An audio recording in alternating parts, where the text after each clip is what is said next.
The proceeding will start shortly.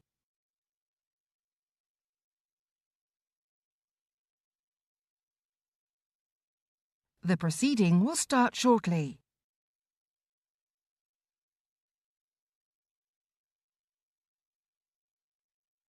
The proceeding will start shortly.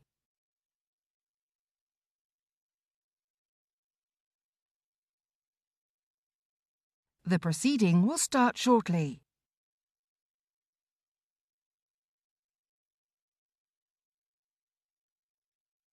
The proceeding will start shortly.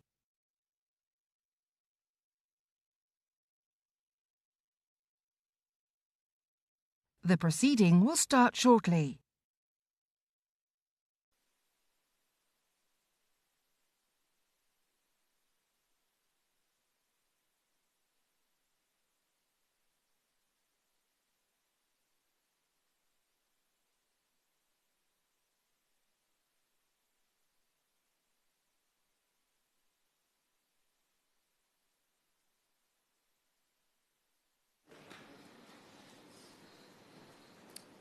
Bingo.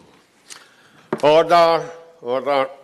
I call Catherine McKinnell to move the motion. Thank you. And I beg to move that the House has considered E-petition 617155 relating to the cost of living and parental leave and pay. It's a real pleasure to have you in the chair, Mr McCabe. This petition asks the government to increase statutory maternity pay in line with the cost of living crisis. And I have to say, I'm sorry that this debate unfortunately coincides with events in the chamber that are taking the attention of an awful lot of members as they debate the privileges report into the former Prime Minister.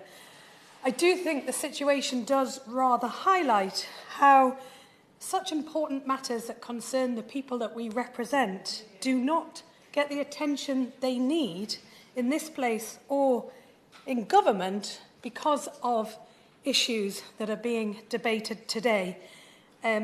This very important petition asks the government to review statutory maternity pay in line with inflation and the cost of living, noting that the cost of living has been increasing across the UK since early 2021, and the impact of inflation on the affordability of goods and services for household has been significant.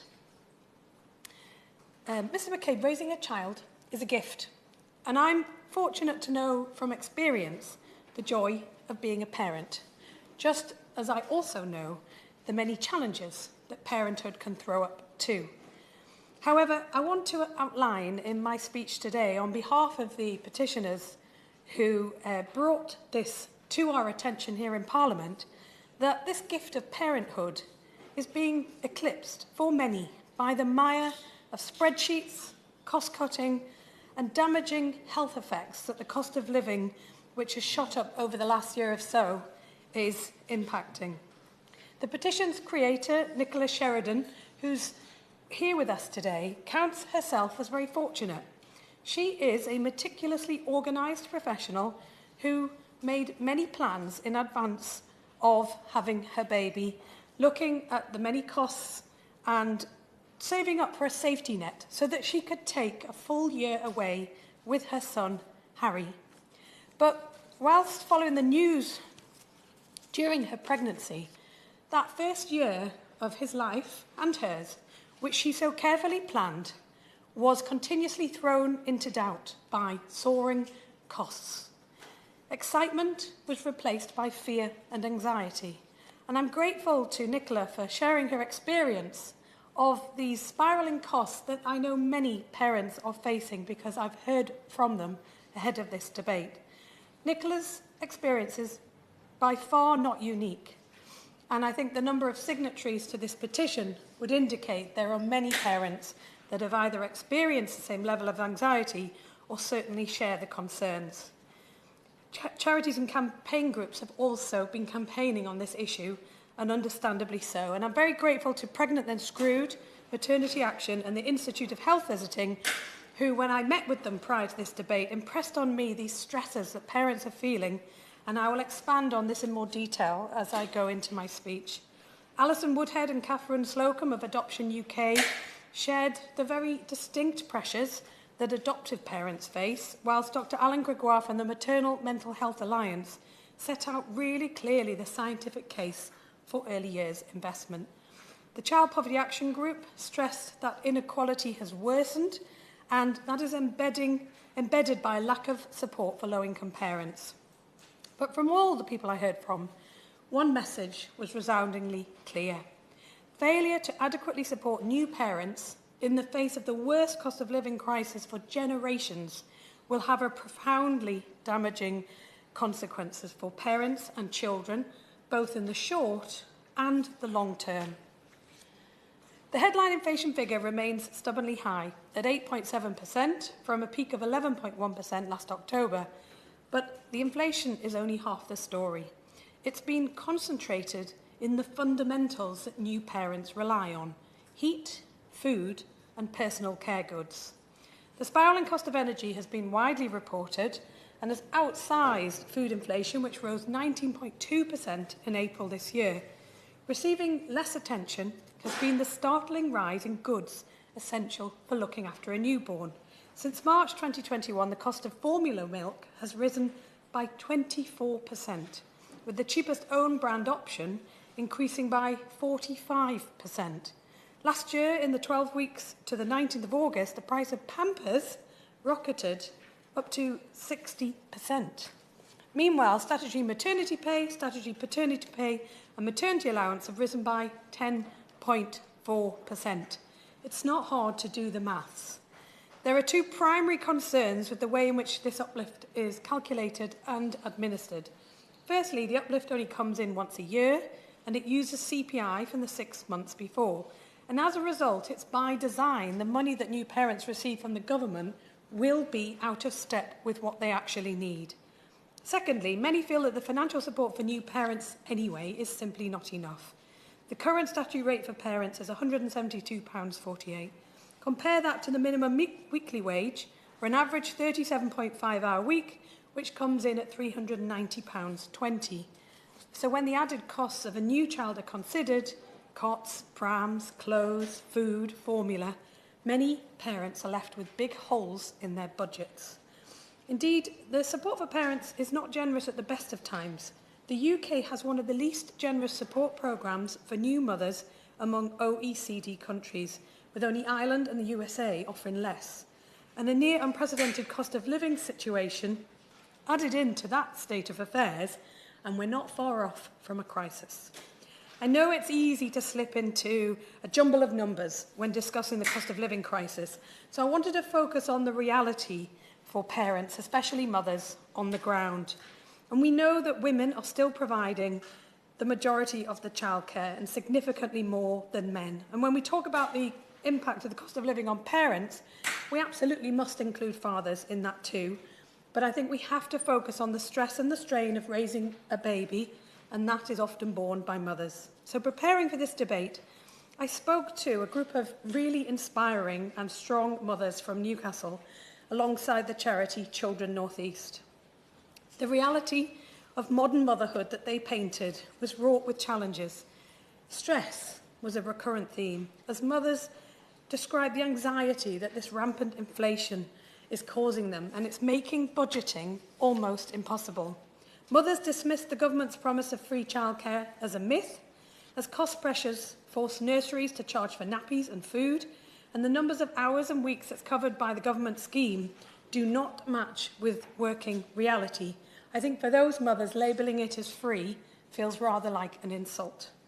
One mother spoke vividly of being a new mother as one of the most challenging moments in your life. Her overarching view of being a new mother: it's just so stressful. Everything is new. Your hormones are all over the place. Even if you do make a plan, the stress can be overwhelming.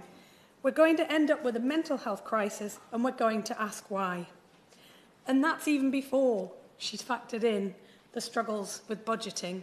So add in that impact of being a new mother on top of wondering whether you can even afford formula for your baby, and it's very clear the stresses and strains that new parents are under. Soaring prices and a lack of support are leaving mothers on the brink. And I fear that the government just doesn't get this reality for new mothers on low household incomes. The government's response to the petition justified current statutory pay levels and saying that they're higher than other out-of-work benefits. This line rankled many mothers, and not without cause, because being a mother, a new mother especially, is far from being out of work. Motherhood is work. As one mother told me, it's the hardest job you'll ever do in your life. You're left alone, weakened after often traumatic childbirth, with a tiny person that you're entirely responsible for keeping safe and nurturing. Waking up through the night to feed them, breastfeeding, changing nappies, playing games, placating them when you have no idea what's wrong. The government would do well to stop calling this out of work. For many prospective mothers, fathers and adopters, the joy of adopting and welcoming a child has been subsumed by anxiety stemming from financial concerns. Paired with this, the tightening of budgets leads parents to spend less on heating, less on healthy food, and that affects their mental and their physical health, as well as the mental and physical health of their child. In preparing for this debate, the Petitions Committee conducted a survey of petitioners made up largely of current parents and prospective parents. 93% of new parents who responded thought that the government's support was inadequate, and a staggering 89% of new parents recorded difficulty accessing basic equipment like a pram. Faced with such crippling financial hardship, mothers are missing meals, going without heating, cutting down on all spending on themselves. One parent told us the lack of financial support is a constant stress and worry, whilst 92% of parents reported financial difficulties accessing social activities as basic as visiting family and friends. And it's difficult to overstate the importance of these social activities. Raising a child is a full-time job, and it can be incredibly isolating. Moments of happiness can be interspersed with profound periods of loneliness, stress and vulnerability. Family and friends provide that vital relief and support. Take away a mother's ability to even visit people can prove overwhelming. 97% of new parents who responded to our survey were concerned about the impact of having a child on their mental health, and we're already seeing a decline in parents' mental health. In January, the Institute of Health Visitors found that 83% of health visitors reported an increase in perinatal mental illness. We must be clear, financial and mental stress also have a direct impact on children. Dr. Alan Gregoire, who has studied the impact of early adversity on children, found that from the moment of conception, poor maternal mental health has an impact on babies, leading to worse outcomes across health, educational attainment, and happiness later in life. The stakes are incredibly high, and we are storing up problems for the future if we don't address this. Any government that looks at the evidence has to conclude that early years support for parents and children must be a priority.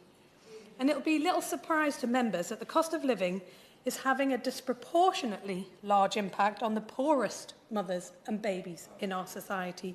We already know that inequalities lie at the root of poorer outcomes for pregnant women and infants, but these are now being compounded by this cost of living crisis. 91% of health visitors have observed an increase in poverty affecting families alongside an increase in families needing food banks. I've spoken in this place before about the impact of poverty on child development. It's a big issue in my region, and the numbers are staggeringly high of children growing up in poverty. But it's a vital point, and it's worth repeating. Poverty leads to worse educational attainment, worse physical health, worse employment prospects, and worse life expectancy. Poverty even leads to higher risk of neonatal death. So these outcomes cannot simply be accepted. The government has a responsibility to act. For example, Healthy Start vouchers are an important lifeline for struggling parents, allowing them to access nutritious food that we know is vital for child development. But after the digitisation of the scheme, take-up was more than 10% of the government's own rather modest target of 75% in March. Yet there's no clear plan to improve the uptake. It's well within the government's scope to change this, and I hope that the Minister will respond to this point specifically. Further, as Pregnant Then Screwed and others have pointed out, the UK is one of the most complicated parental pay systems amongst developed countries, resulting in many parents missing out on the support that they're entitled to. Difficulty accessing government support is particularly acute for adoptive parents. They're not entitled to the same support as other parents, and self-employed adopters have no statutory right to parental pay whatsoever. So even when that support exists, access is clouded in uncertainty. Self-employed adoptive parents can apply to local authorities for grants, but it's entirely discretionary whether that money is given or held. The APPG for Adoption and Permanence has found that 90% of adopters said their social worker had failed to advise them to apply directly to the local authority. So even those working in this field can't work out the system. Adopted children are already especially likely to have specific and costly needs that can take a significant financial toll on adoptive parents, and the cost of living is making the situation worse. 9 out of 10 prospective adopters told Adoption UK that the cost of living is having an impact on whether they choose to adopt or not. Of course it is. This is the impact of the cost of living. Children most needing of loving and supporting families being left in homes and in foster care. Government inaction has meant a child's start in life could be determined by nothing more than their postcode. The next generation will be defined permanently by today's inequality if we do not take action. I also heard from a mother who spent most of her time worried when applying for a support that was available that she was getting it wrong, and so she cut access to some of the supportive payments because she was so nervous about getting it wrong and having it clawed back. So even when parents are entitled to support, the lack of clarity and complexity in the system causes great anxiety for parents on top of the sleepless nights looking after their children. It's probably the sleepless nights inducing the anxiety, and it's a vicious cycle for many parents. Inequality becomes embedded early, and it's self-fulfilling. Intervention at the earliest possible stage is our best defence against it. The earlier the intervention, the earlier the rolling snowball of inequality is halted. Money today will have drastic benefits in terms of positive impact further down the road. And it's not just wishful thinking. Game-changing early investment has happened before, and it could work again. Sure Start, introduced by the last Labour government, led to around 13,000 fewer hospital admissions in older children each year, according to the Institute for Fiscal Studies. At a time when our NHS is severely overburdened, the case for early intervention couldn't be stronger. The next Labour government has said it will introduce free breakfast clubs for all primary school children, a vital investment that will ensure children have access to healthy food and have full stomachs so that they're ready to learn. And let's remember, many parents that have taken time out to have a baby will often have older siblings that they are trying to feed as well. This is the kind of investment in the future that will stem from these years of inequality that we have seen grow. We also know that in the earlier stages of life, time spent with parents is vital for children. What's more, parents want to spend time with their children. Research by the Trades Union Congress has found that 1 in 5 dads are foregoing all paternity leave because of financial concerns, whilst mothers are being hurried back into work because statutory pay simply doesn't go far enough. I will. I thank the Honourable Lady for giving way. She's making an excellent and powerful speech.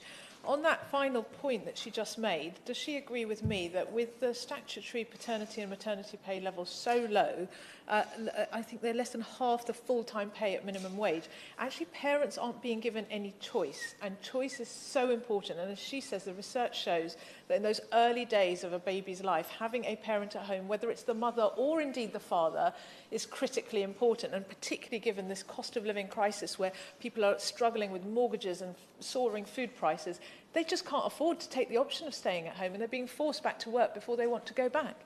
I absolutely agree with the Honourable Lady, and she raised the dreaded mortgage issue, which I haven't even touched upon, but that is a cliff edge that if they haven't already gone over it, it is looming ahead of many families as well. One of the mothers that we spoke to told a Petitions Committee survey that I and many other women felt they had to go back to work at 6 months because it just wasn't possible to continue.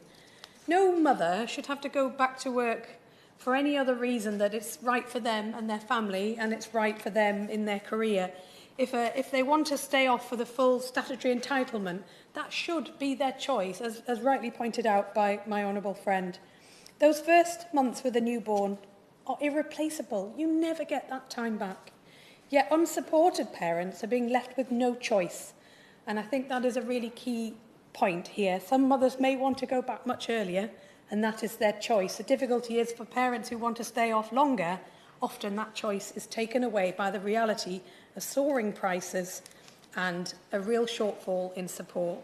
Mothers are being stranded in that impossible situation of completely torn in two by their work and their childcaring responsibilities. And many parents that do go back then find how unaffordable it is because of the soaring costs of childcare.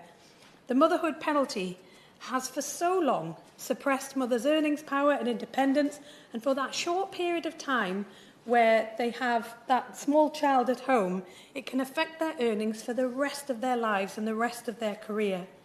Several of the mothers that I spoke to in Newcastle spoke of the isolating impact of fathers being required to return to work and not being able to take that period of parental leave that I think many mothers would love to see the father of their children be able to take.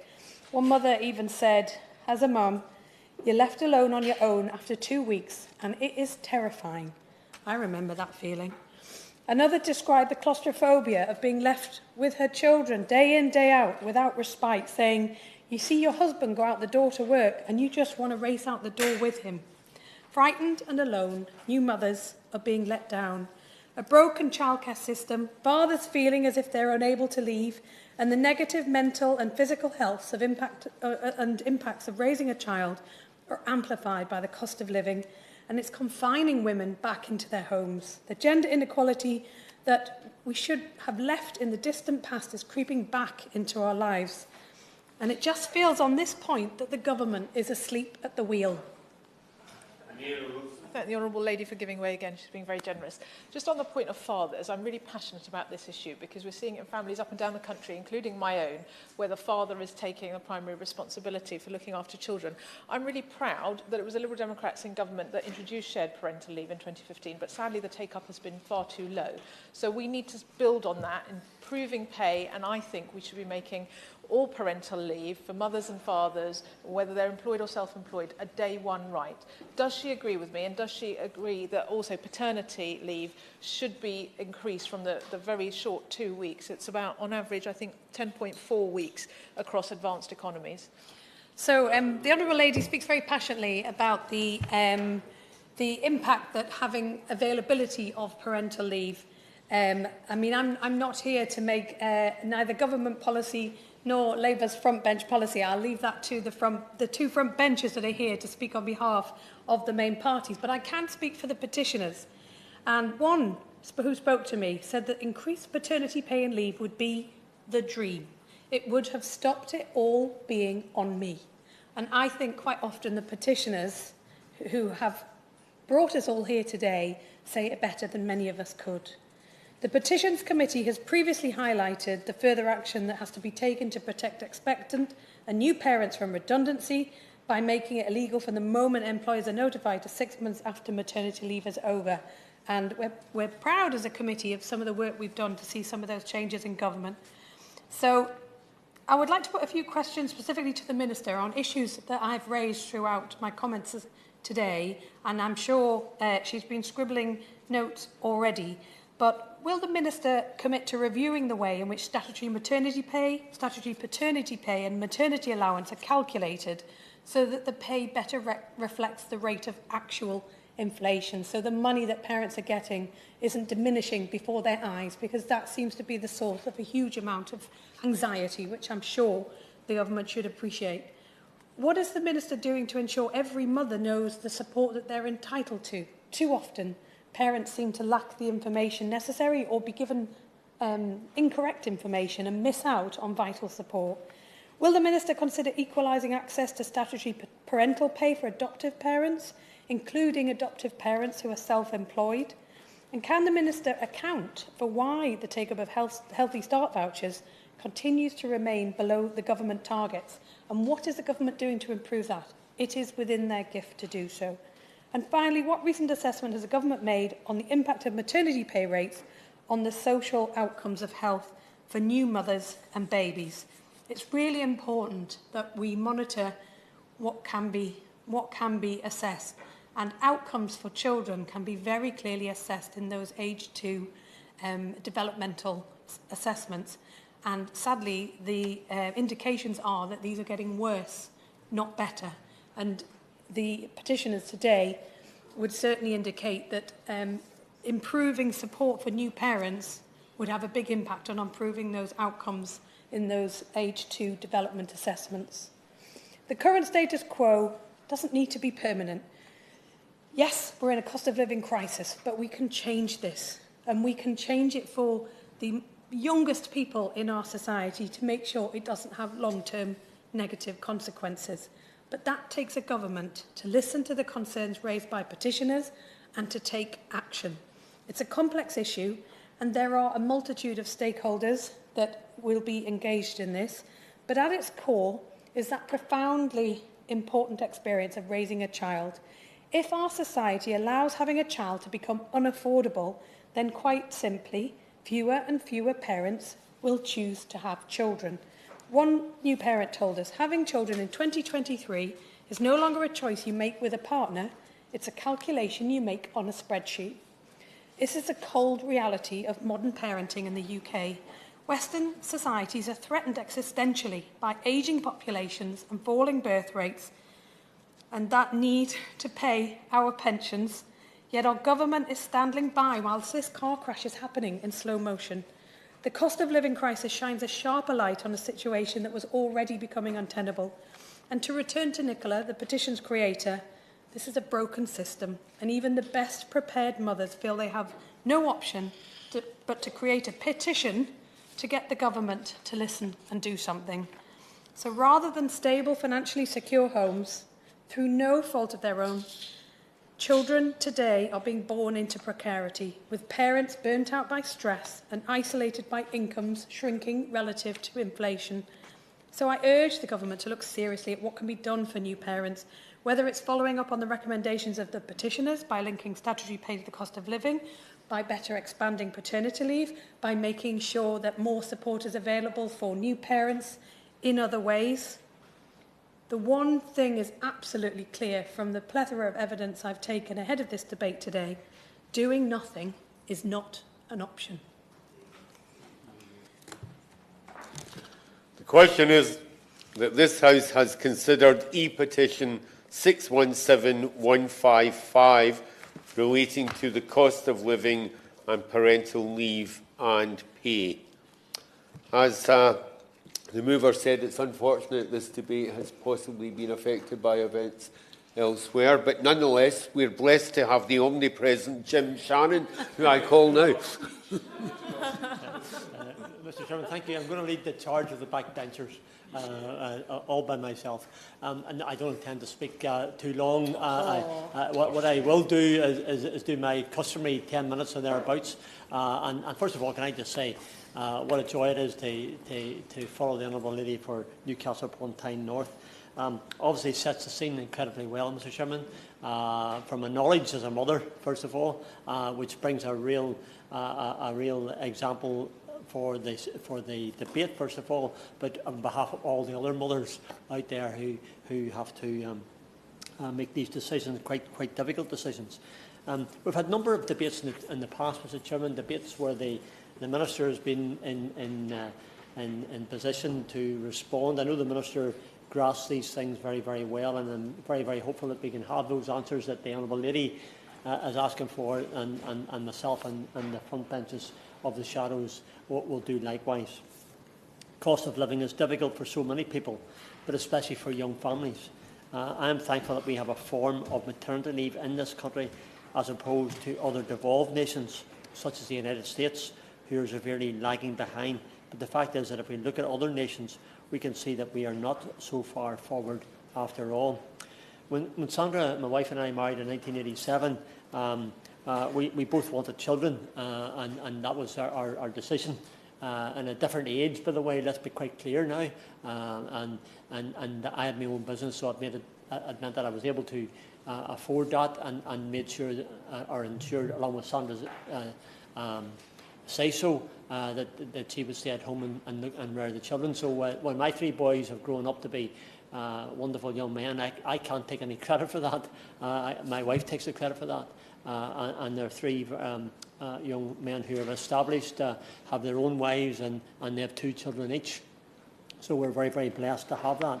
So and I want to bring in, as an elected representative, Mr. Chairman, I think one of the things that always affects me in the office, especially, is whenever you see people who come along and you just know that the pressures of finance, and the Honourable Lady who intervened in early on the mortgage issue.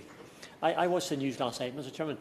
The effect of mortgages whenever your tenure comes to an end is, I really, Mr. Chairman, I really wonder how people are going to afford it. The cost last night on TV, they illustrated for going from 2.9% to 5.6%, and the cost that they accumulated over all the years, it's massive. One of those mortgages last night was an accumulation of some 26,000. Another one's accumulation of a 14,000. I mean, this money just don't click your fingers, Mr. Chairman, and the money appears. There's no money tree at the bottom of the garden where you can go and pick the money off the leaves. It's not that sort of thing. It's not the real world we live in. So I do really understand the burden that's coming down the road. When you get that wonderful news, or for some the not so wonderful news, because that sometimes is what happens as well, you know. Yeah, it doesn't change your love for the child, by the way. I make that quite clear, okay. But it is important. Yeah, you're always very pleased. And I wanted 3 boys. I got 3 boys, and my wife wasn't just quite so sure, but there you are. That your family's expand when it comes to natural worry of how money will stretch. This is never as true as it is today. Yeah. Coming out of our constituency offices, Mr. Chairman, coming out of the stories from those who come and tell us the burdens they have, the troubles they have, and tell us and ask us how to help them. I read an article by Smart Cells regarding the storage of baby stem cells, encouraging parents to consider this as a possibility. I mean, life's moving on, there's different ways of doing things, there's different technology, and this is one of them. Yet the bit that stood out to me in the article was that the working out which stated that through independent data, sources and research online, on average, families in the UK spend around £6,000 during the first year of their baby's life. Wow.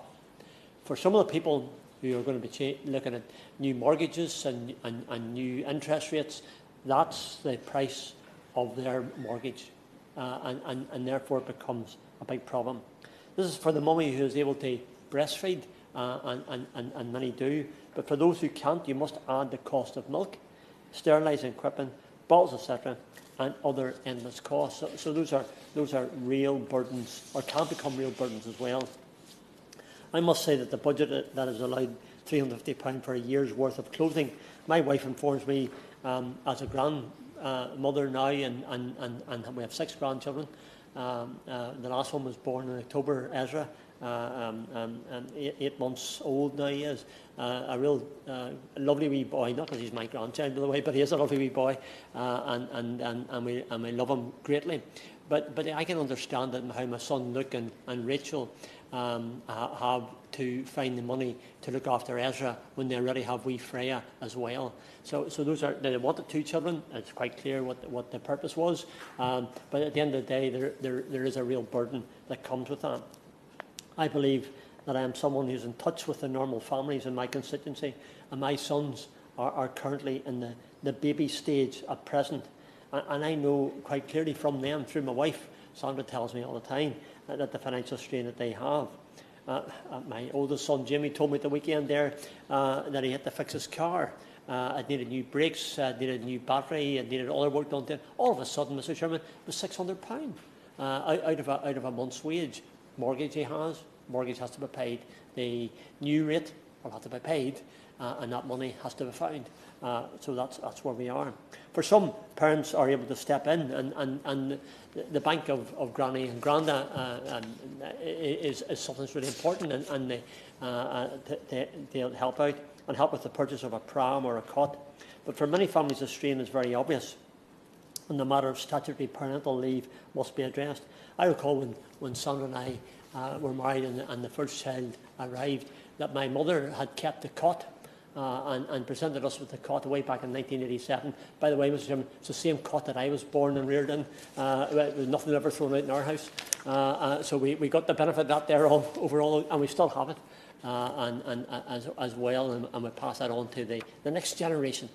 Because that's what Ulster Scots people do, Mr. Chairman. We make good use of what we have. The rates by which these types of statutory payments are made come in two types, and that's the parental leave. Payments made at 90% of a normal weekly earning or a flat rate, currently $172.48 a week. Both are paid at the 90% rate for the first 6 weeks, followed by whichever is lower of the 90% rate or the flat rate for the remaining 33 weeks.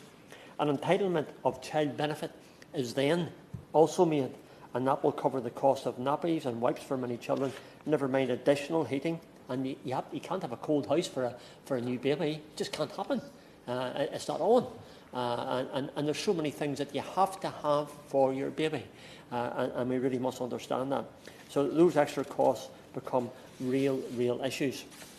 If a family is working, their entitlement to a Sure Start maternity grant is severely limited, and perhaps the Minister might be able to give us some indication in it, because the Honourable Lady from Newcastle upon Tyne North set the scene so well and referred to this.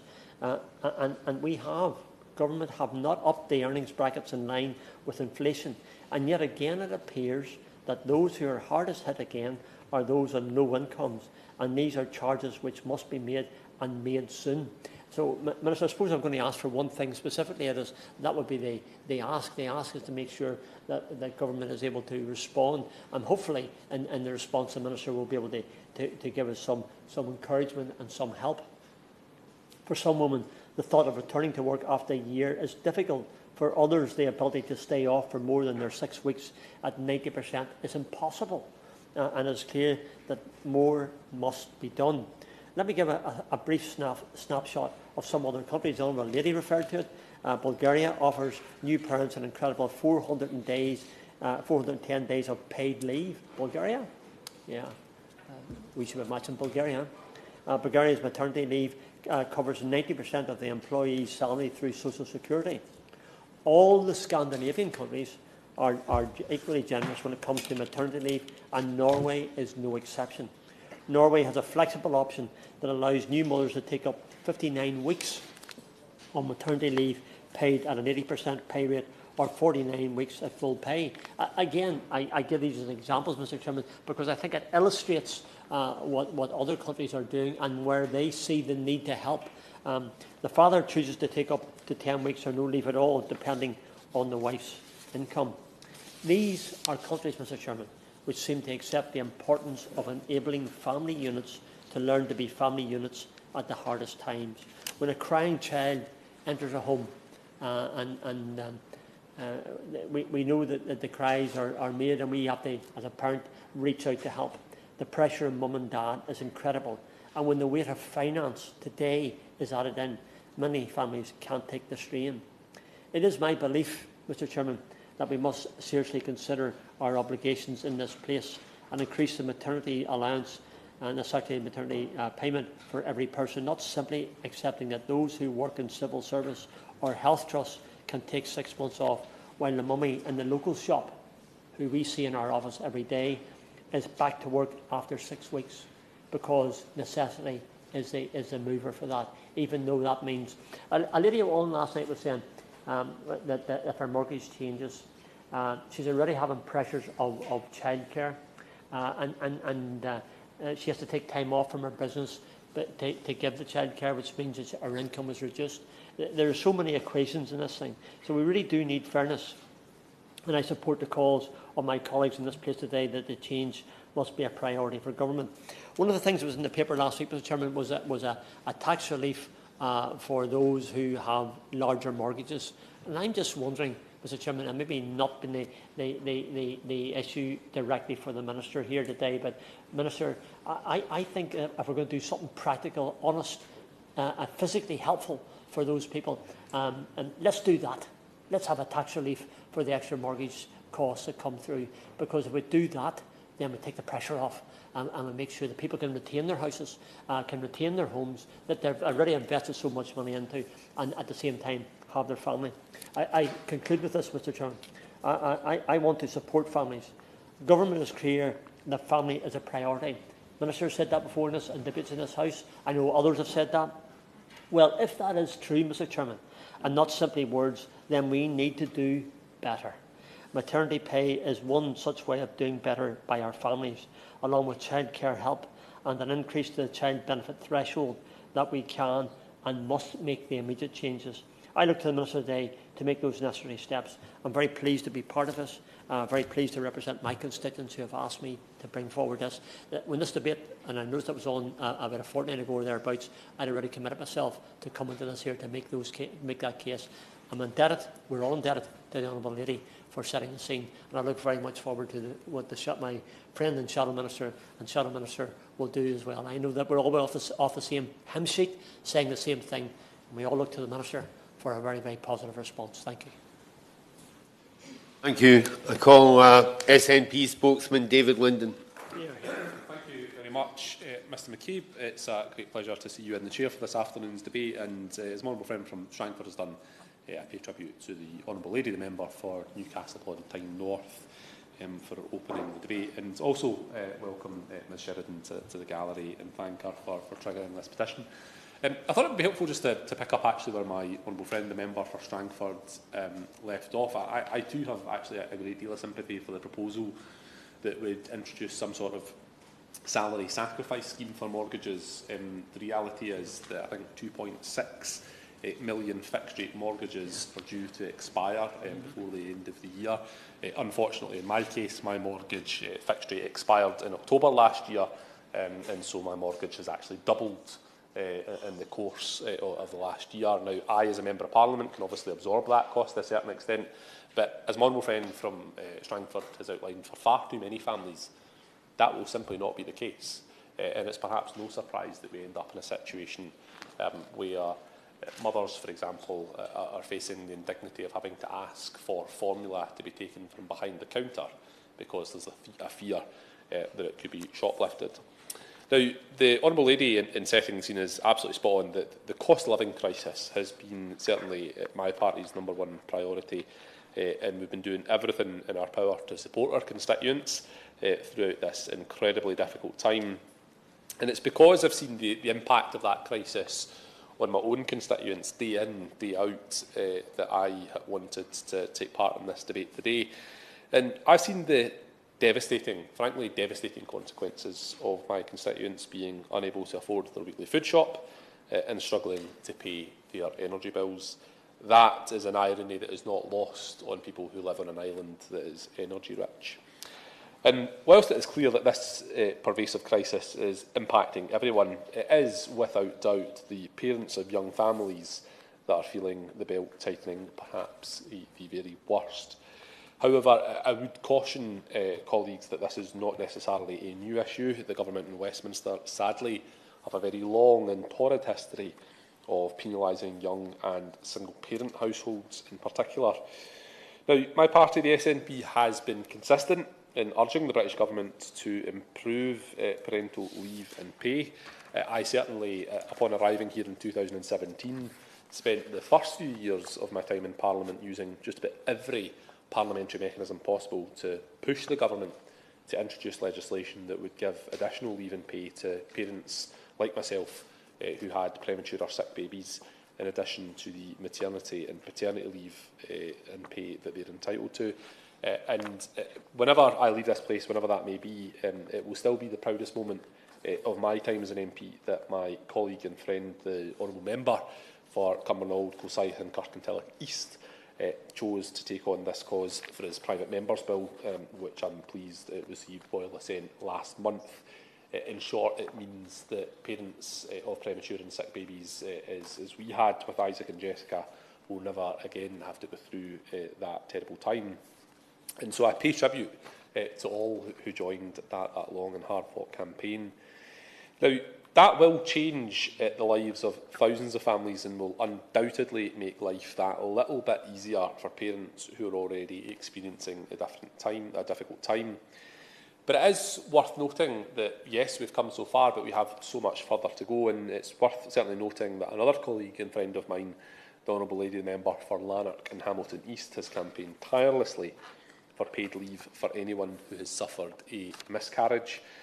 And alongside these campaigns, my party has continually, as with others to be fair, called upon the British Government to improve parental leave and pay generally. I think this is an issue that is more important than ever, not just in the face of the ongoing cost of living crisis, but also in recognition that the world of work is changing. And against the backdrop of that cost of living crisis, it's certainly concerning that among OECD countries, the UK has the second lowest payment rates for maternity leave. Less than 1/3 of gross average earnings are replaced by maternity leave, and despite lengthy maternity leave entitlements, full rate equivalent paid maternity leave lasts only 12 weeks. Now, as an SNP MP, I obviously disagree with the fact that employment law is reserved to lawmakers here in Westminster. Similarly, I remain bemused, as does the Scottish Trade Union Congress, that the Labour Party refuses to support the devolution of employment law. But whilst such powers still rest here, I must urge the British Government to increase maternity and paternity pay, review the eligibility for maternity allowance, give partners an additional 12 weeks paid leave on a non-transferable use it or lose it basis within shared parental leave. And it is, Mr McCabe, truly appalling that workers still do not qualify for statutory maternity leave and pay, including those in insecure contracts, such as 0 hours workers. So that's why I believe that the Conservative Government must act urgently to rectify this injustice by legislating to expand eligibility for statutory maternity leave and pay. However, the reality is that the British social security system is unjust and it penalises parents, particularly young families, and I would again, and I am fed up doing so, but I would again ask the Government to bring forward that long-awaited employment bill that could deal with some of these issues. Now, as the Honourable Lady, the Member for Newcastle upon Tyne North has outlined on behalf of the committee, the Petitions Committee has highlighted before that there is a real disparity in the treatment of maternity allowance and statutory maternity pay, particularly when it comes to universal credit that further penalises self-employed mothers and those on low incomes. And under the UC regulations of 2013, certainly in contrast to statutory maternity pay, maternity allowance is treated as unearned income by the DWP and it's deducted in full from UC awards. And I think for any of us who operate within the sphere of the DWP, it is clear that the two should be equalised, and I would certainly invite the Honourable Lady the Minister to address this in her remarks during the wind-up.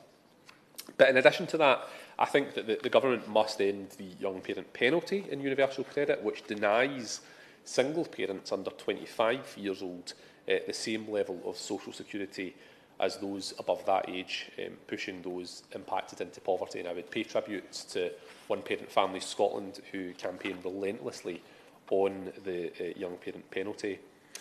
Now, it's also been a staple of my party to campaign to oppose the two-child limit and its associated rape clause, or as the Government prefers to call it by its Sunday name, the non-consensual sex exemption. This is a policy that has been on the statute books for far too long, and as I suspect the Minister will do and stand up and talk about the importance of families, it is rather difficult to do so when we have government policy that has a cap, a state cap on the number of children that the government will support, and more despicably, a rape clause with it as well.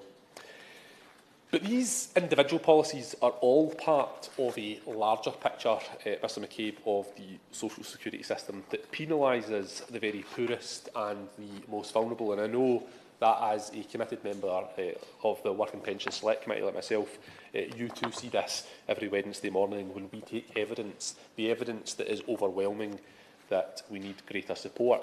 And the evidence that we get is the likes of that research from the Joseph Rowntree Foundation that shows that families with younger children, and particularly lone parent families, are predominantly headed by women, and they face that disproportionate risk of poverty.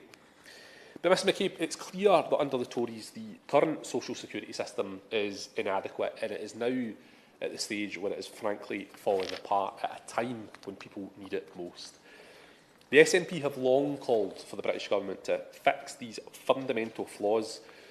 However, the sheer reality is that with 85% of welfare expenditure and income replacement benefits reserved to this place, our hands in Scotland are tied. Yes, the SNP government in Holyrood can do what they can, whether it's with the baby box, the Best Start grant, the limited devolved benefits and powers that we've got.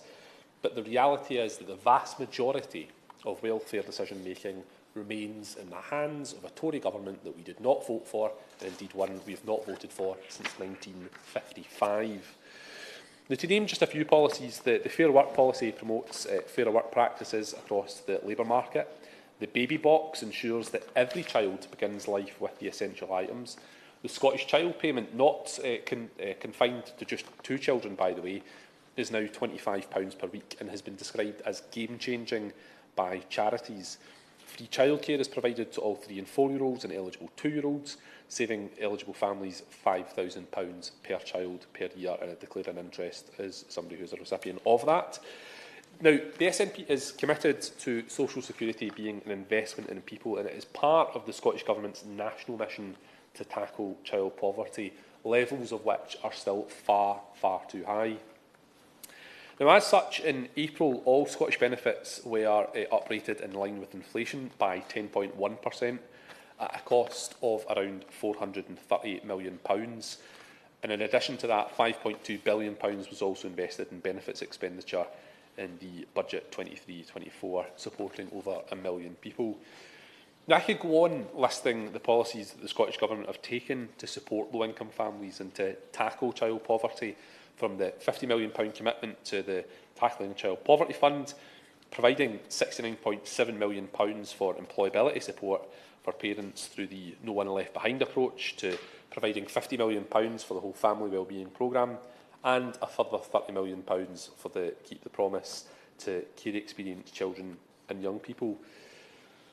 But the reality is we are doing all of this from our devolved budget whilst trying to mitigate against poor welfare decisions such as the bedroom tax, which is mitigated entirely in Scotland through discretionary housing payment.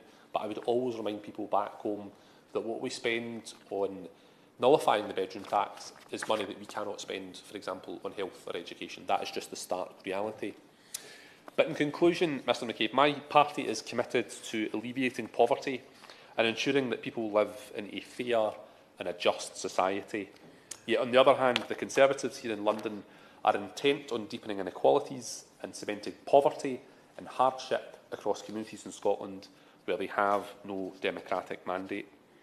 And yes, we can enact all of those policies that I mentioned just a moment ago with one hand tied behind our back. But for every additional pound that we spend on measures to help with rising costs, that must be funded from reductions elsewhere, given the largely fixed budget and limited fiscal powers that we have. And so the Scottish Government is using those limited powers and resources to do everything it can, but this must be matched by the Government here in London. Yet, with every day that the UK Government fails to use its reserve powers to adequately tackle the rising cost of living, it is demonstrating that independence is the only way for Scotland to boost incomes and build that fairer society at which the heart of social justice is so important. Thank you. Call Opposition Spokesman Justin Meadows. Thank you, Mr McCabe. It's a pleasure to see you in the chair this afternoon, and I would like to thank everyone who has spoken in today's debate. I think this is, despite the attendance, a matter of great importance to millions of people up and down the country, and I'm sorry to Nicola, the organiser of the petition, that there weren't more members here to speak. I'm sure that we're all aware that there is other business catching people's attention today, but I hope that those who've heard today's debate will see that there is a lot of interest and well-informed opinion about some of the challenges that new parents face. So I'm very grateful to my honourable friend, the member for Newcastle upon Tyne North, for her introduction. I thought it was a comprehensive overview of the challenges that new parents face. It was, I think she mentioned, I think really, and something this is I'm going to go on to in a little while, about the huge cost that new parents face and the increase that has led to in recent times, and the chasm between those costs and the rates of statutory maternity pay, which have also been discussed. She gave us a whole range of facts and figures to demonstrate that, but I think the personal testimonies that she gave from mothers that she's spoken to really hit home in terms of the real difficulties many people are facing. And I think that when she mentioned the government line that maternity pay is in line with other out-of-work benefits, that showed just really how completely out of touch whoever said that was, and really how there is a lack of understanding of about the huge workload that any new parent will face. She rightly identified loopholes with self-employment for adoptive parents, and obviously that is something that needs to be addressed, because we know that it is a huge financial commitment to formally adopt a child, and those financial barriers need to be removed. She really, as I say, gave a very wide-ranging speech. She touched on childcare costs, the impact that maternity leave can have on a woman's pay for the rest of her life. Something 50-odd years after the Equal Pay Act was introduced is still there. And maternal mental health, which again is something that I think is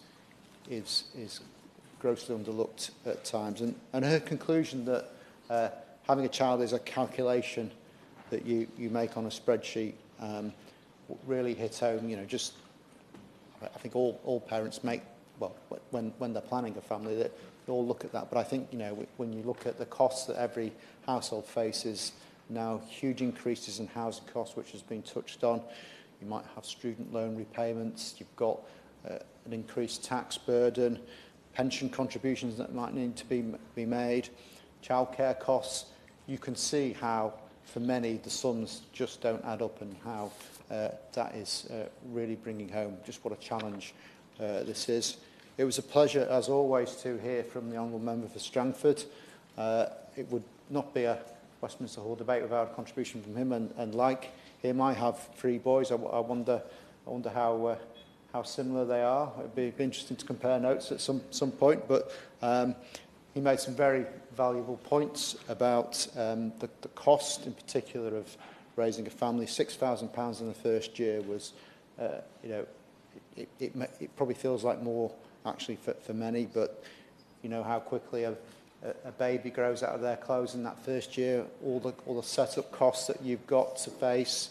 We're very fortunate in my part of the world that there's a charity called Kids Bank, which is based in Chester, but operates in Ellesmere Port and Neston, which provides new parents with a lot of these essentials. It's all recycled and donated goods, but it is absolutely a critical thing for those families who are really on the breadline and need that support. But I think it shows you just how difficult it is to raise a family. And I'll give way, yep.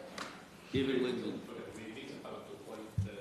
More often than not, it is falling to the third sector to step in and support people. And does he agree with me that it is not a sign of the big society that these groups, however great the work that they are doing, are fulfilling? It's actually a sign of a broken welfare state that is fundamentally just beyond repair now. Well, I thank the Honourable Member for his intervention. I hope it's not beyond repair. I think, you know, I sincerely hope that we are able to build the blocks back of society that have been dismantled over the last 13 years. But I think wherever you turn in society now, you will see the third sector stepping in because the state has just not been able to meet the demand. And I think that is a signal that something fundamentally has gone wrong in this country. But returning to the contribution from the Honourable Member for Strangford, he mentioned the issue of mortgage costs, and I think that is something that, indeed, as other members have mentioned, is really going to become a huge issue over the next 12 months. I think for many, as the Honourable Member for Glasgow said, it's a live issue now, I think the implications of that are still being grappled with by government. And I think the Honourable Member for Strangford raised the examples of Scandinavian countries. Of course, they're always held up as the most progressive examples in terms of welfare support and progressive societies. And I'm sure that there is something to learn from those. And I think, Mr McCabe, it's important that that we don't see this debate as just something that's recently happened because of the cost of living crisis. I think that many of the extra pressures are ones that new parents have always faced, but they are particularly acute at the moment. And we know that many new parents have faced these pressures since time began, really. And in that context, I think it's important to just look at the issue addressed in the petition itself, which is the level of statutory maternity pay. And as we know, inflation has skyrocketed in the last 2 years, and while this year's increase in statutory maternity pay more accurately reflected the economic situation, we know last year's, for example, was an increase in statutory maternity pay of only 3.1% when inflation was running at the time at about 9%.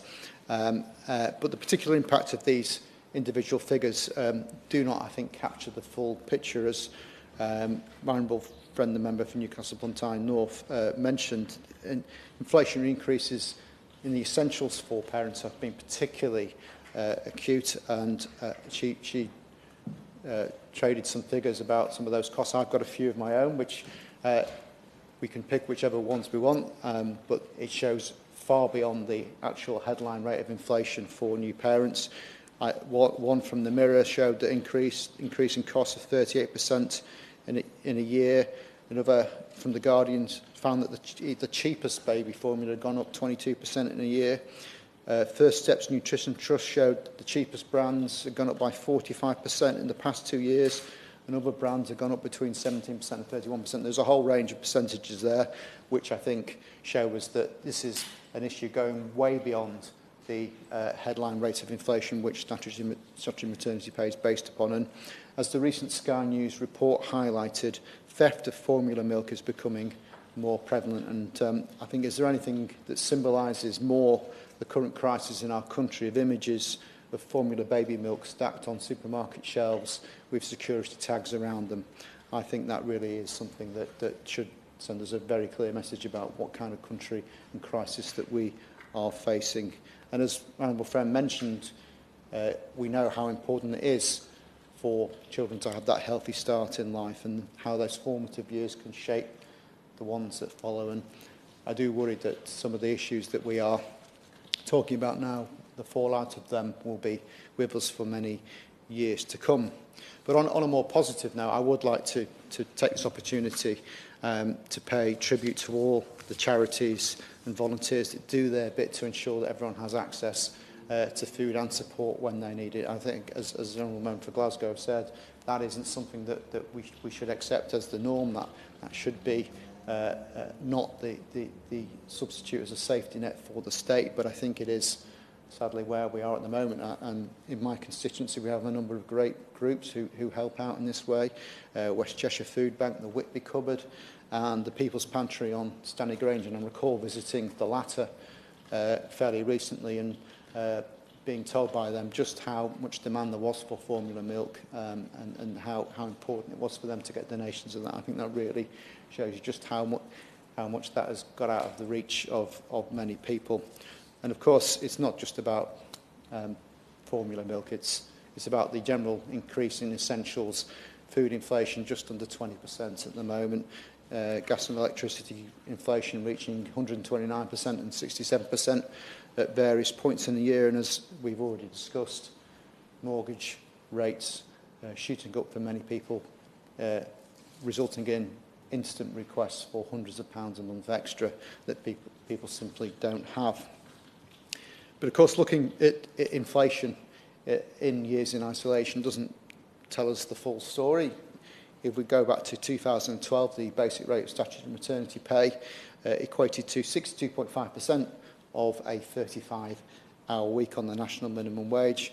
But today, it just equates to 47.3% of a 35-hour week on the same rate of pay. We are towards the bottom of the league table in Europe on decent maternity pay, and women are only receiving around 25% of the average earnings. And as the Honourable Member for Stratford suggested, countries like those in Scandinavia tend to be doing far better on those metrics. And research conducted by Maternity Action shows that most women have concerns about money, with numbers worried increasing at an alarming rate. The cost of living crisis is biting in very real terms. In 2022, 64% of women who responded to the survey reported being worried about money when pregnant or on maternity leave. This increased to 71% this year. Widespread concerns about money are pretty much all-encompassing. Only 2% of those surveyed claimed they did not worry about money at all. 73% of women told Maternity Action that they struggled to buy the things they needed while pregnant or on maternity leave, of which 80% reported that they struggled a lot. And this, Mr McCabe, has practical consequences. 76% reported that it reduced the number of hours their heating was on, 70% turned down their thermostat, and 55% stopped heating whole rooms altogether. These choices, as we know, are made reluctantly and have significant consequences, particularly to newborns who, as a result of the cold, damp and mould, can pick up infections. Equally, some parents have reported that they have reduced the amount they spent on food. Half did this by buying less healthy food, over 1/3 reduced portions or skipped meals, and 1/4 prioritised giving food to their children over themselves. And just listen to some of the testimony collected shows the stark reality and the human cost of this situation. One respondent talked about the impact of cutting back on heating and said, "We did use the heating less at first, but my baby ended up with pneumonia and a lower left lung infection, so now we have reduced the thermostat instead." Another stated, "I've had days when the only thing I've eaten is the kids' leftovers. Some days my only meal is toast."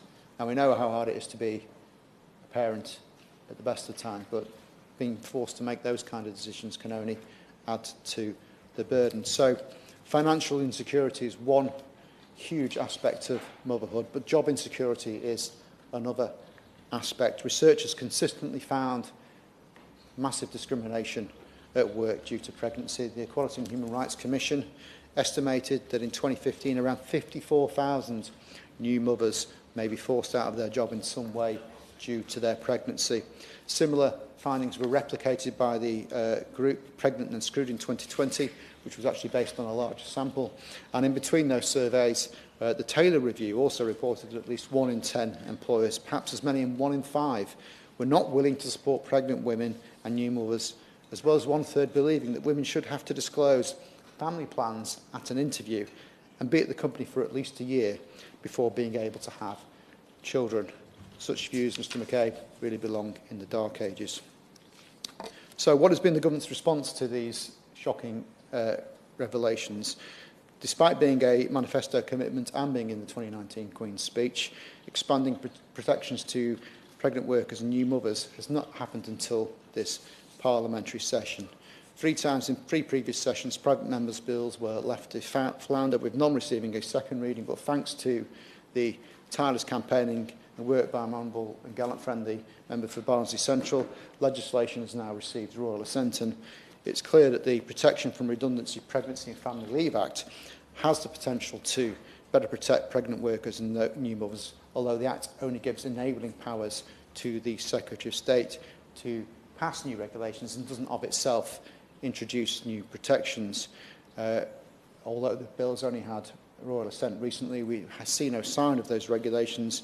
I know it's not in the Minister's direct brief, and I wonder if she is able to update us when she responds as to when those regulations can be expected. And it would also be warmly received by us if she was able to tell us how long the protected period will be increased by, or at least who is going to be consulted on before such judgments are made. Given that the bill gave no indication of what the protected period would be or what requirements there would be on consultation before regulations were issued, there is a concern that we might end up at the end of the day with a bit of a damp squib.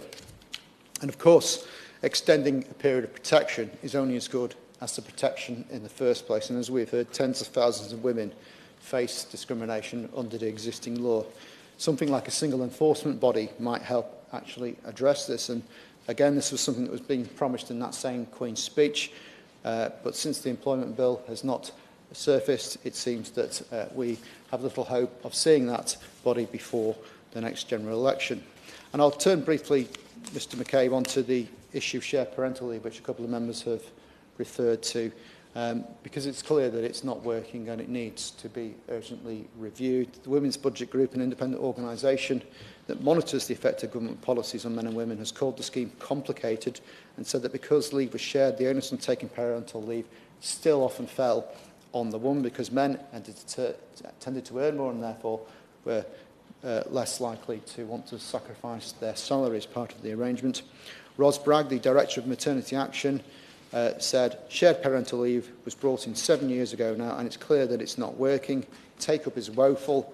Our advice lines are full of parents who want to share parental leave, but confusion around the rules means that they're completely baffled. Add to that the low level of pay on offer and the system seems almost designed to put parents off sharing leave rather than encouraging it. So the common view is that the shared parental leave system is too complicated. It's poorly understood by employers and parents.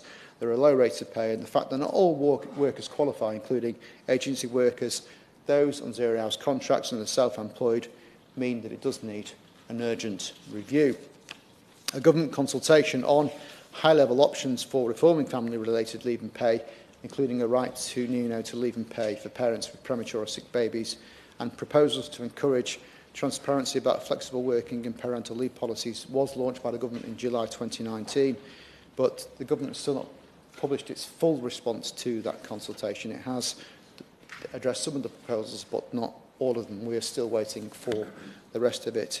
It does seem, as always, Mr McCabe, that it will need a Labour government to come in and actually address these issues.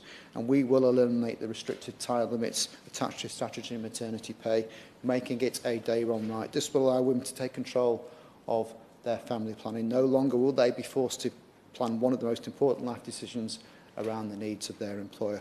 We will also extend statutory maternity and paternity leave as urgently reviewing the failed parental leave system. Buttressing these reforms, as well as many others in the New Deal for Workers, which I encourage members to review, will be a single enforcement body that will possess extensive powers that will enable them to stand up for workers. And we understand that reforms to employment rights and protections require a multifaceted approach, one that really cannot work through the piecemeal approach we have seen from the government. After more than a decade in government, the Conservatives are holding women at work back, and it will mean that the Labour government, as the last Labour government did, will actually stand up for women and bring true equality into the workplace and beyond. Thank you.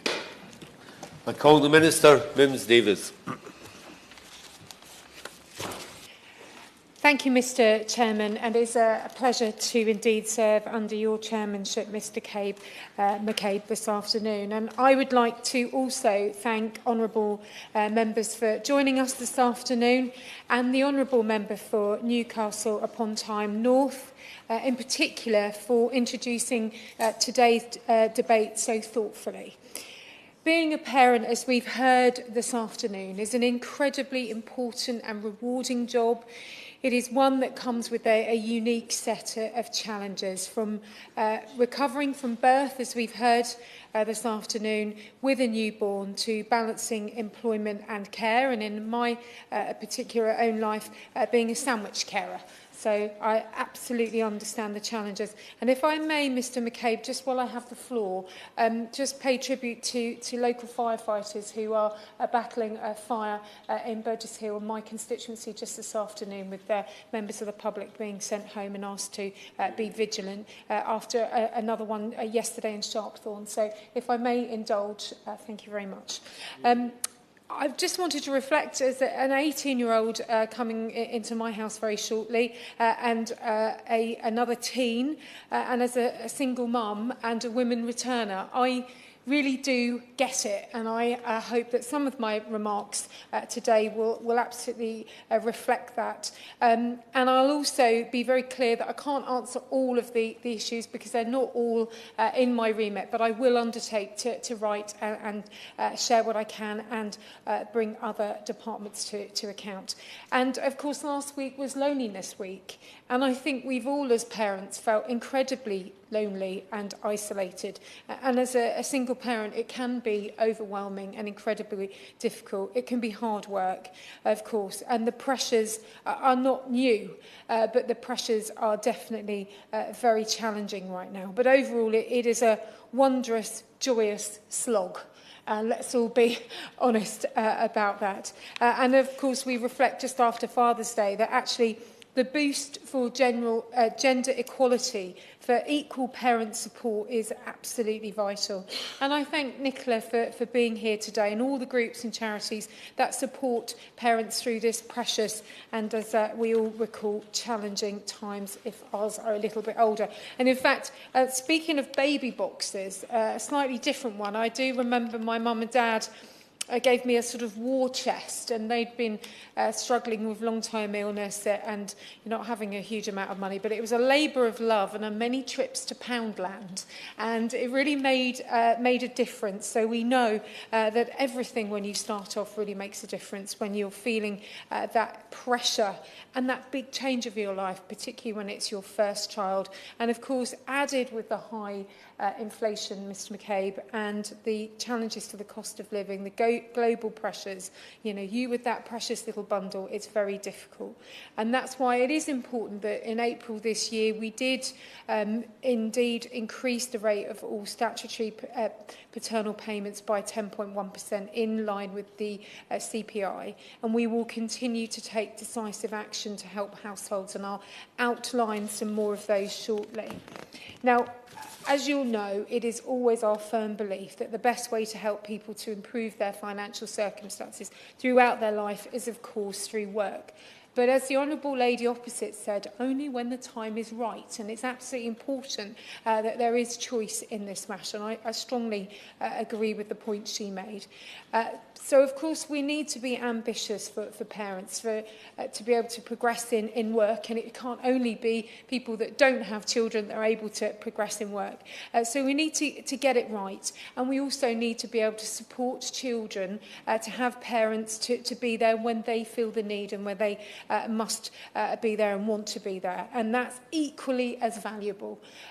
So I think the flexible parental leave entitlements to new parents support just that. But I recognise the points made this afternoon about it being a complicated area, particularly take that on board. And I think it's vital, as mentioned this afternoon, that adopters get a better deal and are better assisted. That's something that my wider family have experience of, and that's really important too. And parents can and must have the access that they need for the range of support and entitlements for their child's first year, giving working families more choice and flexibility about who cares for their child when they are at work.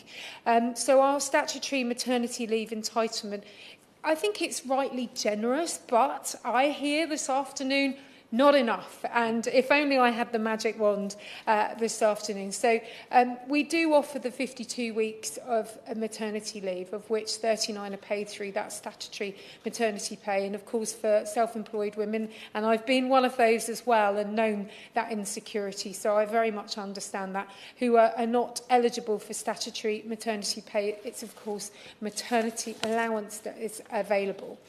And both payments are designed to support women to stop working towards the end of their pregnancy and in those precious months after childbirth, in their best interests and in their baby's best interests, so that their health, well-being and above all bonding can be supported.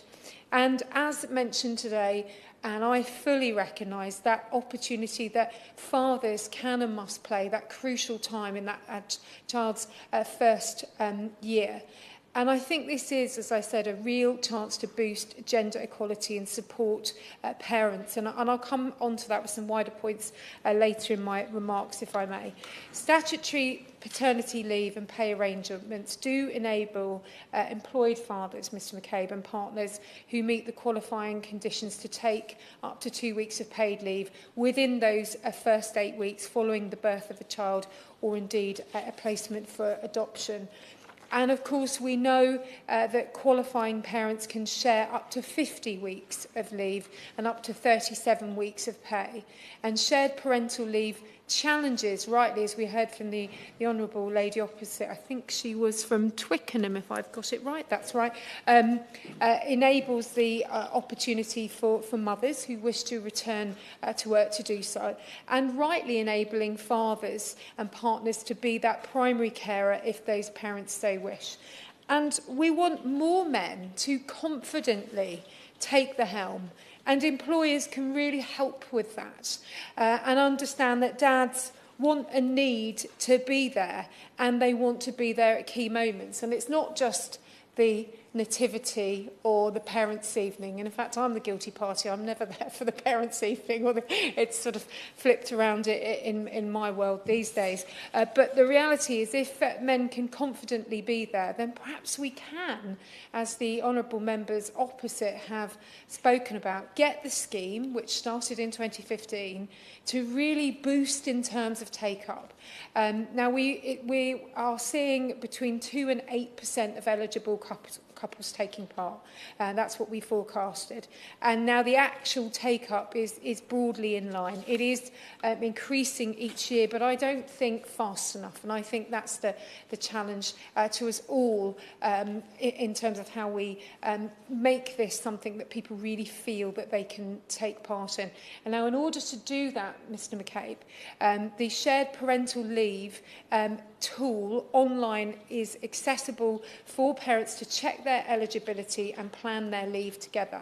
And we are currently evaluating the shared parental leave scheme and will publish findings further in due course.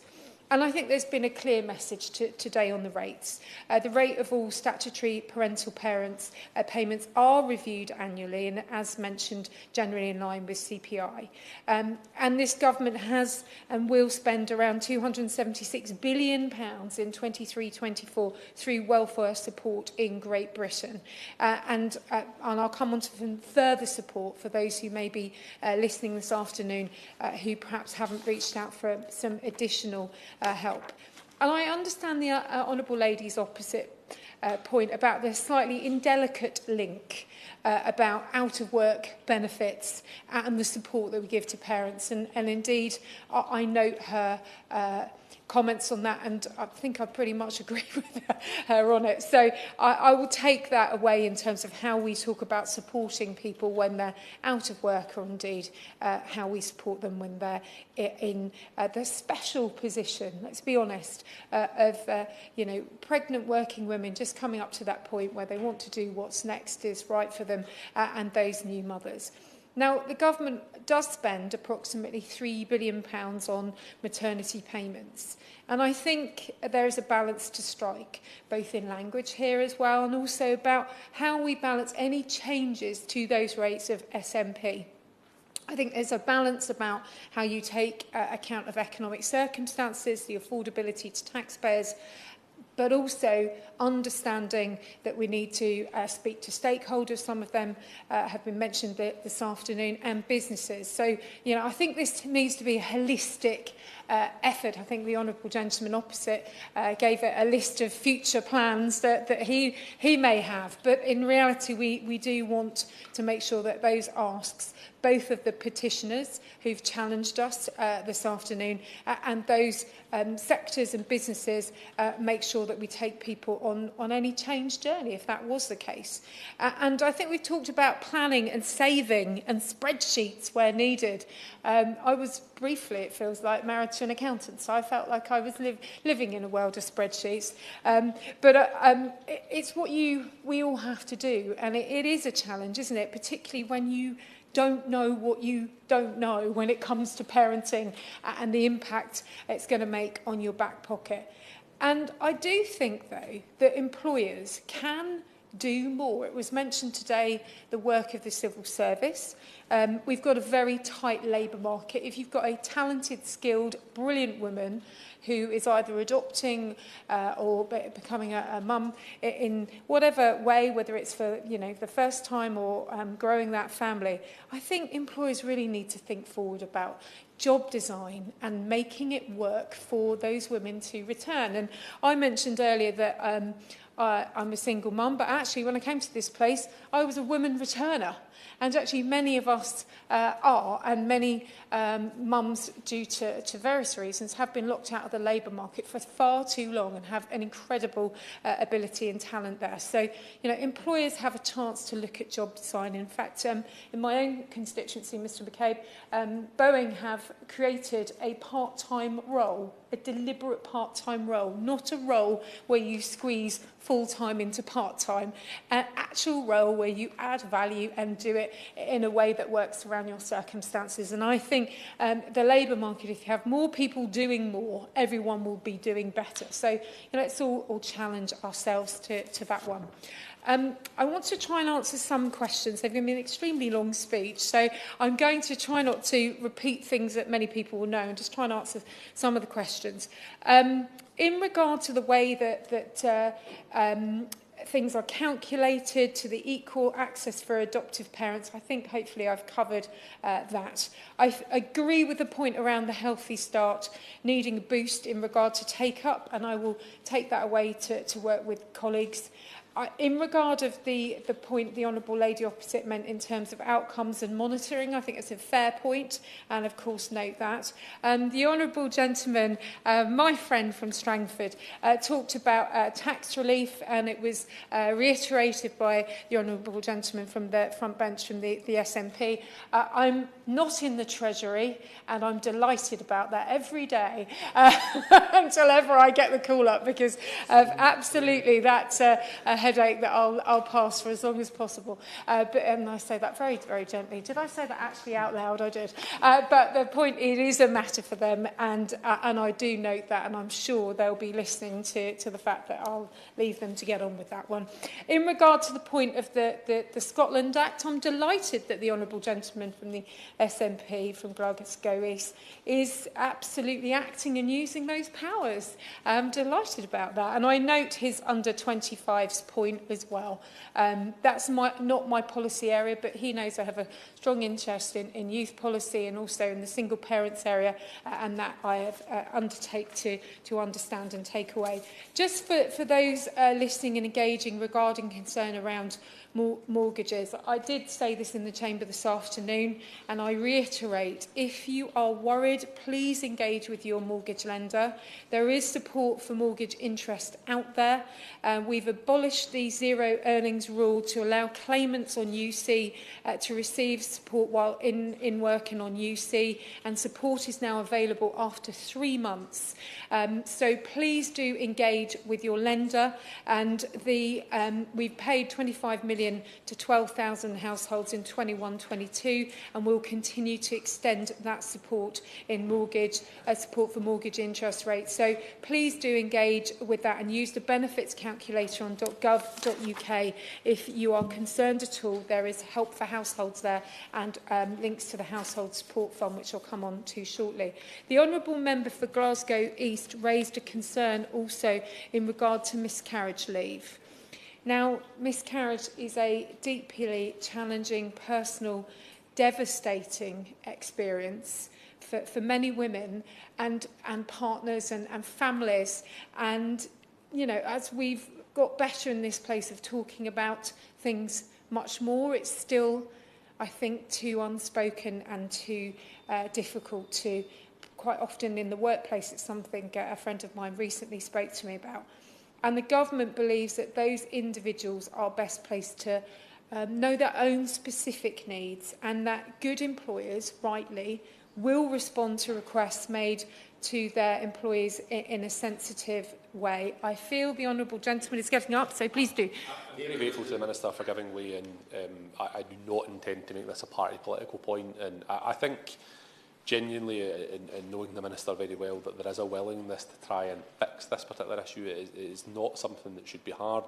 But I would caution the Government that simply hoping that employers do the right thing is not something that we can rely on in this place.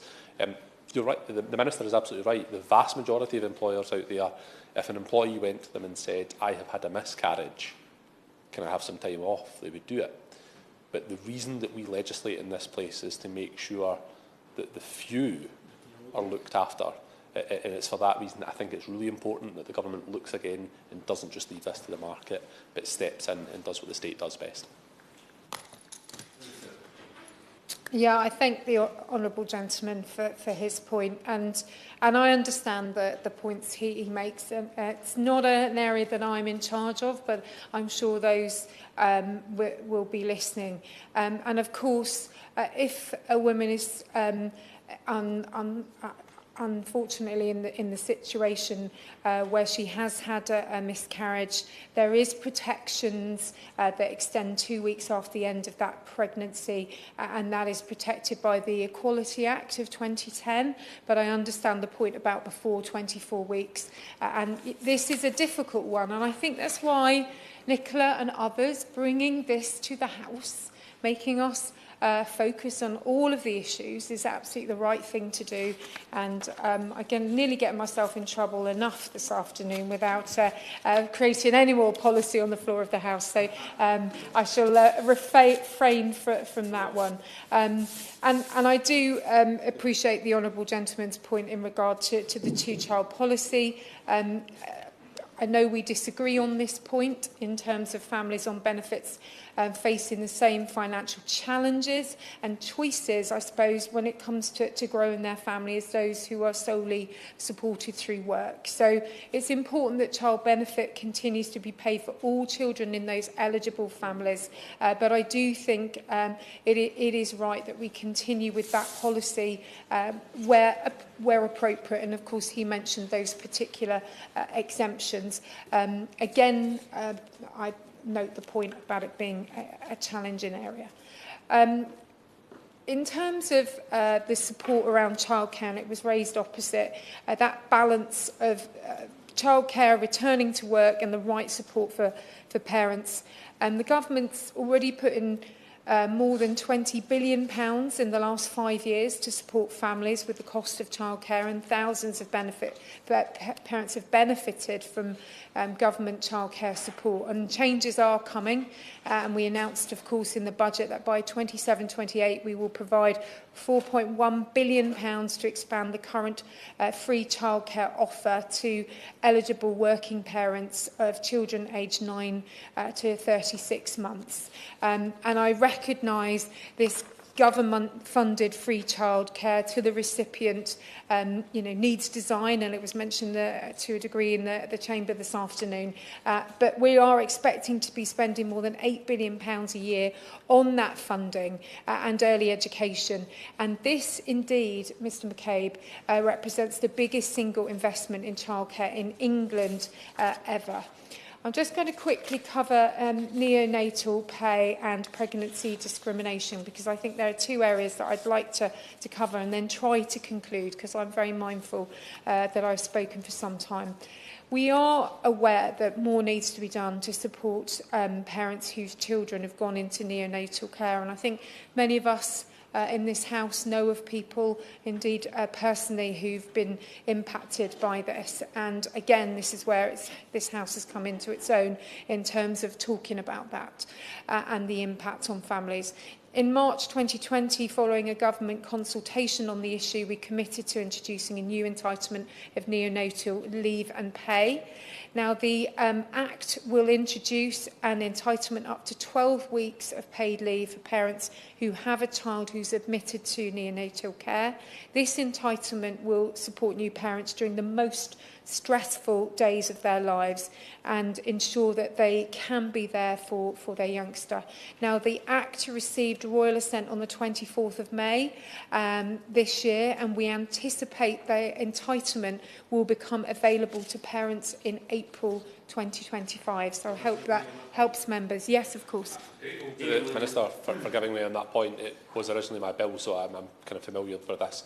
There is a slight issue with HMRC dragging its heels a little bit, notwithstanding what she has said about not being a Treasury Minister. Would she at least undertake to write to HMRC following today's debate and outline that there is cross-party agreement? Indeed, her honourable friend, the member for Thornbury and Gate, has been excellent on this.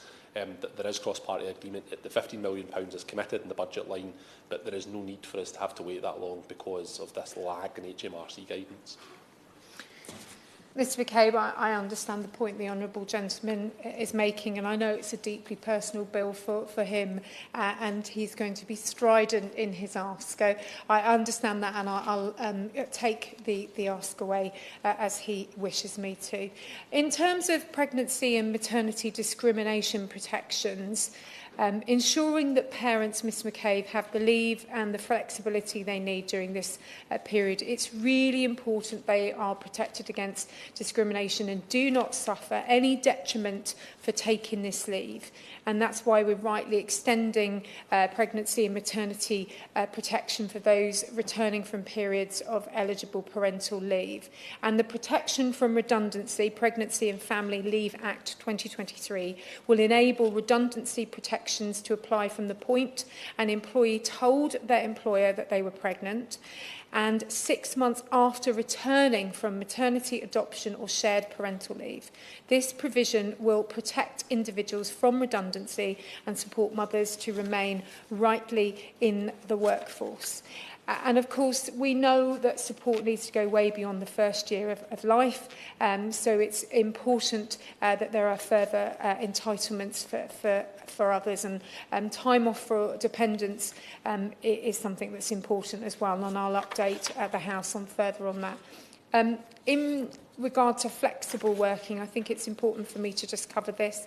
We're fully committed to ensuring that parents get the support that's right for them, and the Employment Relations Flexible Working Bill has completed its second reading in the other place on the 19th of May, and the bill will increase the number of requests to an employee that can make in a 12-month period, reduce the time allowed to administer requests and support more effective conversations about what flexible working arrangements may work to the benefit of both the employer and the employee. And alongside the bill, the government will introduce the regulations, as mentioned, to make the right to request flexible working apply from the first day of employment, bringing an estimated additional 2.2 million employers into the scope of the legislation. And my understanding is as soon as parliamentary time allows, this will be moving forward. I mentioned cost of living support. Now, statutory parental pay is only one aspect of help for households. £94 billion across 22-23 and 23-24 is there to help people with those rising bills. £3,300 per UK household on average being supported, including in there is cost of living payments to over 8 million low-income households, around 6 million disabled people and over 8 million pensioner households. Now, I would say to anybody, please look at the benefits calculator, please look at Help for Households, please reach out to your local council or indeed your devolved administrations, because there is extra support out there. I'd like to close, Mr McKay, by reiterating the government's commitment to supporting parents as we continue to face high inflation. We understand the added and varied and complex pressures that we've heard and understood and discussed this afternoon, which parents are experiencing alongside the cost of living, the inflation challenges, which is why we've done the right thing with the raising up in line with CPI of statutory parental payments alongside other payments of 10.1%, and we'll continue to take decisive action to help all households. And I will reiterate to honourable members, and I thank them all for their contributions this afternoon, and the honourable lady for opening this petitions debate. I will continue to support women as long as I have breath and a seat in this house in any role that I have. And it's great that we all come together on something that is so important. Some areas, of course, will be disagreements on. But I think as long as we continue to work together to support parents at this most difficult time in any part of our community, I'm seeing some of my great charities and local food bank and other supporters on Monday, and there is additional support, by the way, from DCMS for local charities, then we will really make the difference and make sure that no parent, whatever situation they're in, no family ever feels alone. Thank you. Call Catherine McKinnell to wind up. Thank you, Mr. McKay.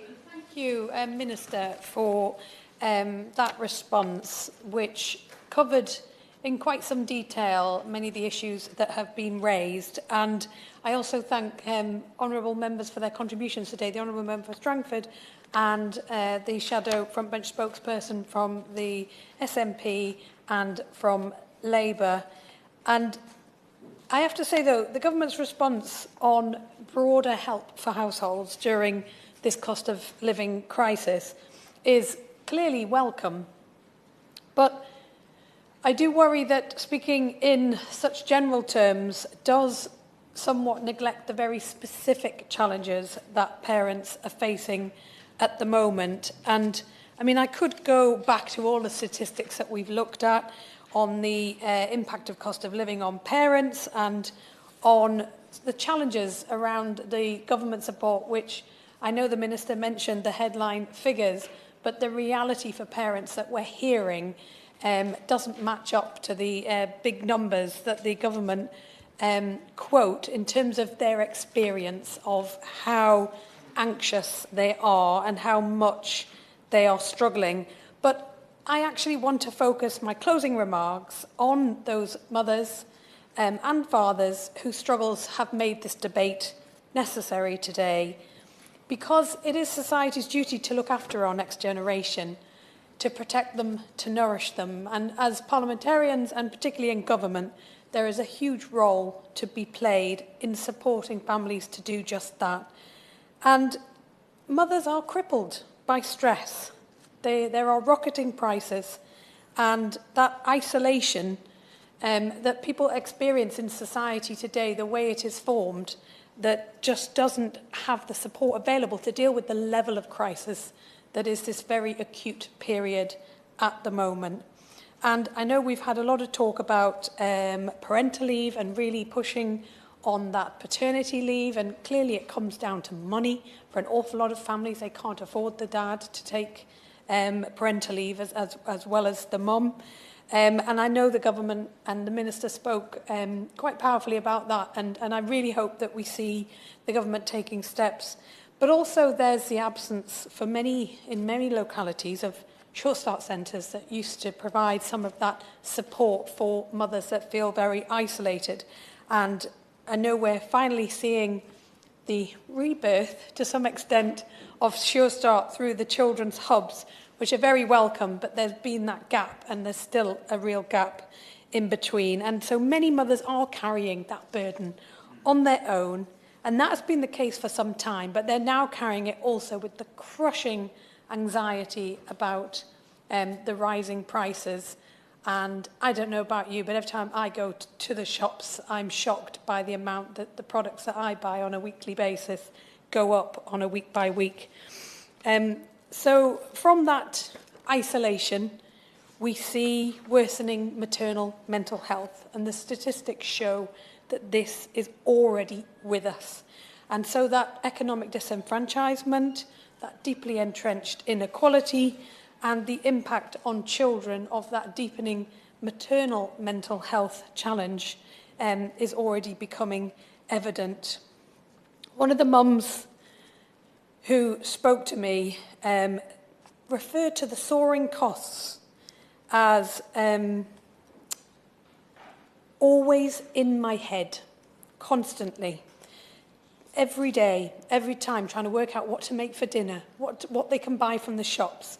She says it's never out of my head. And she can already see the impact on her child, who knows now not to ask for anything until payday. And clearly that period where nothing can be bought is getting longer every month. It's not getting shorter. So things are getting harder for families, not easier. And so for many of these families, what's really been hard in the preparation for this debate is that raising a child, for many, is no longer a source of joy and hope. It's a source of stress and anxiety, and that we cannot sustain as a society. So that call for statutory parental pay is just another addition to that clamouring call for change that's already on top of the discussions we've had about the cost of childcare, the cost of housing, and before that, the crisis of food banks, which has now become normalised. So, you know, we're just going from a bad situation to a worse one, really, and I think we need to turn that round. So, whilst I am encouraged by the Minister's response, and I don't doubt her personal commitment to these issues, I really hope that the government has listened today to what these parents have said.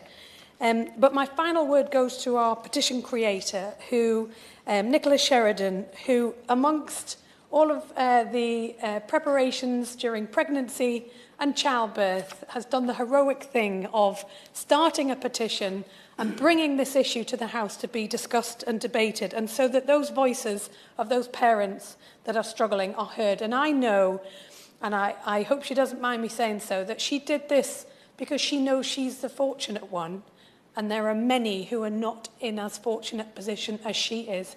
And I think she's done a truly heroic thing bringing this issue to Parliament today. And I only hope that the Minister has been restricted to what she can say in response to this debate, but that she will take it away, will give it to the various government departments who can truly make the difference in many aspects of these concerns, and that we do see that change and that support for families, because the future of our children being born today is too important to leave to chance.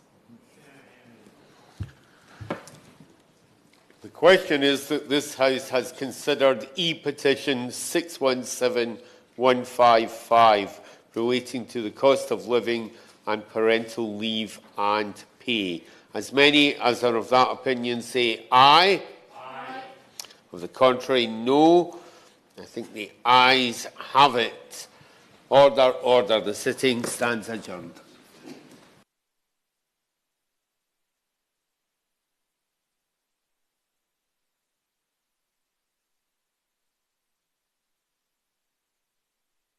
I didn't.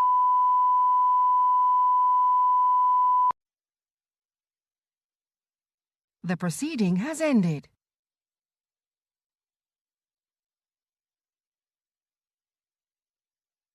The proceeding has ended.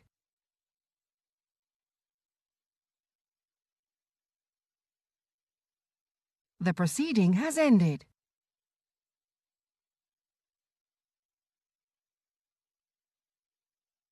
The proceeding has ended.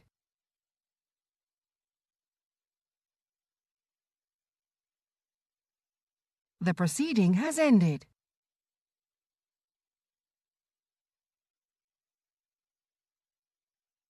The proceeding has ended.